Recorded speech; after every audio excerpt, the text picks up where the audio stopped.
इयत्ता चौथी, विषय मराठी, पाठ 14वा, मिठाचा शोध, पान क्रमांक 49. फार फार वर्षापूर्वीची ही गोष्ट आहे. इतक्या पूर्वीची की त्या काळी माणूस जंगलामध्ये गुहेत राहत असे आणि कंदमूळ खाऊन पोट भरत असे. शिकार करून प्राण्याचं मांस खात असे. त्याला अन्न शिजवून किंवा भाजून खाणं हे माहीत नव्हतं. इतकंच काय, पण तो कंदमुळं खात असे तेही तशीच, आळणी म्हणजे मिठाशिवायच. आज आपण एखादा पदार्थ मिठाशिवाय खाऊ शकणार नाही, पण त्या काळी मीठ म्हणजे काय हेही त्याला ठाऊक नव्हतं. एके दिवशी असंच जंगलामध्ये भटकताना एका आदिमानवानं काही हरणांना ठराविक जागी एका झाडाच्या बुंद्यापाशी असणाऱ्या दगडांना चाटताना बघितलं. बरेच दिवस त्यानं त्या गोष्टीचं निरीक्षण केलं. त्याला खूप आश्चर्य वाटलं. मग त्याच्या मनात कुतूहल जागृत झालं. काय असेल बरं हे? ही हरणं रोज का बरं या जागी हे दगड चाटतात? आपणही बघूयात का चाटून? त्याच्या मनात शंका आली आणि लगेच शंकेचं समाधान करण्यासाठी त्यानं तेच दगड चाटून पाहिले. तर काय, एक वेगळीच पण मजेदार चव त्याच्या जिभेवर रेंगाळायला लागली. त्याला ती खूप आवडली. तो रोज त्या जागी येऊन तो दगड चाटू लागला. तो दगड म्हणजे काय होतं हे माहीत आहे का तुम्हाला? तो होता खनिज मिठाचा दगड. खनिज मीठ म्हणजे ज्याला आपण सैंधव मीठ म्हणतो. त्यानंतर त्याला एक युक्ती सुचली. त्या दगडाचे त्यानं तुकडे केले. ते तुकडे आपल्या गुहेत नेऊन ठेवले आणि कंदमूळ खाताना रोज थोडा थोडा दगड चाटू लागला. त्याला आता जेवणात खूप मजा येऊ लागली. हाच दगड फळं खातानाही तो चाटू लागला.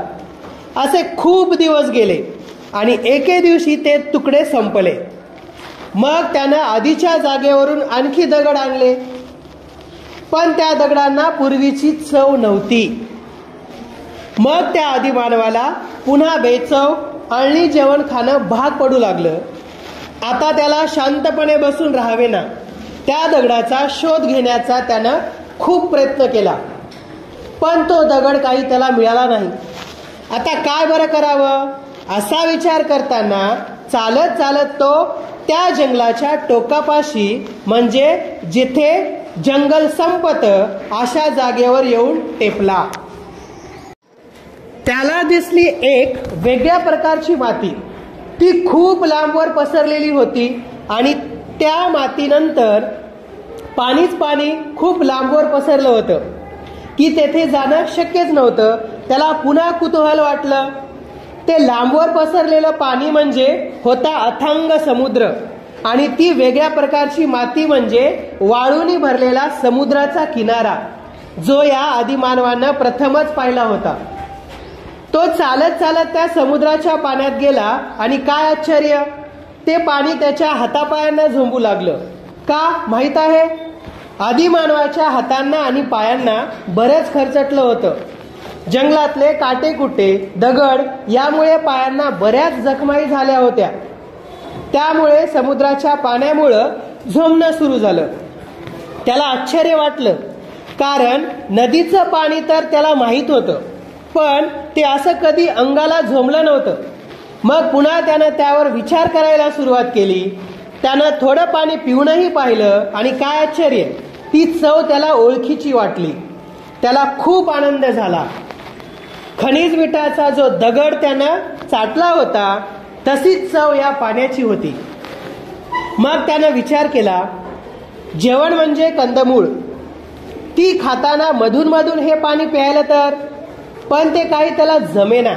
ती चव त्याला हवी होती. ते पाणी त्याच्या गुहेपर्यंत नेणंही त्याला शक्य होत नव्हतं. काय बरं करावं? मग पुन्हा त्यानं विचार करायला सुरुवात केली.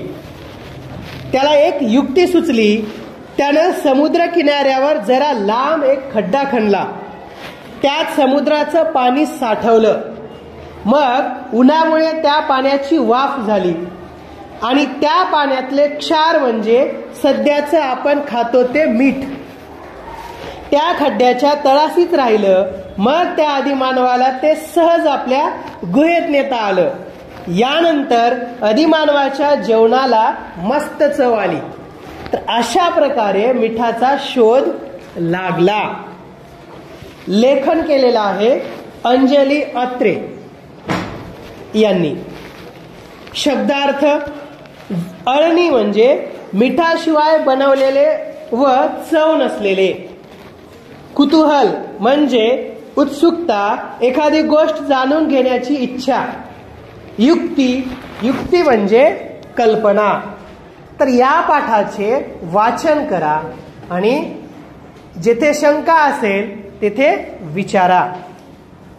ही कथा काल्पनिक आहे. या कथेत एका आदिमानवाचा उल्लेख केलेला आहे, पण मिठाचा शोध एकाच आदिमानवाने लावला असा त्याचा अर्थ घेऊ नये.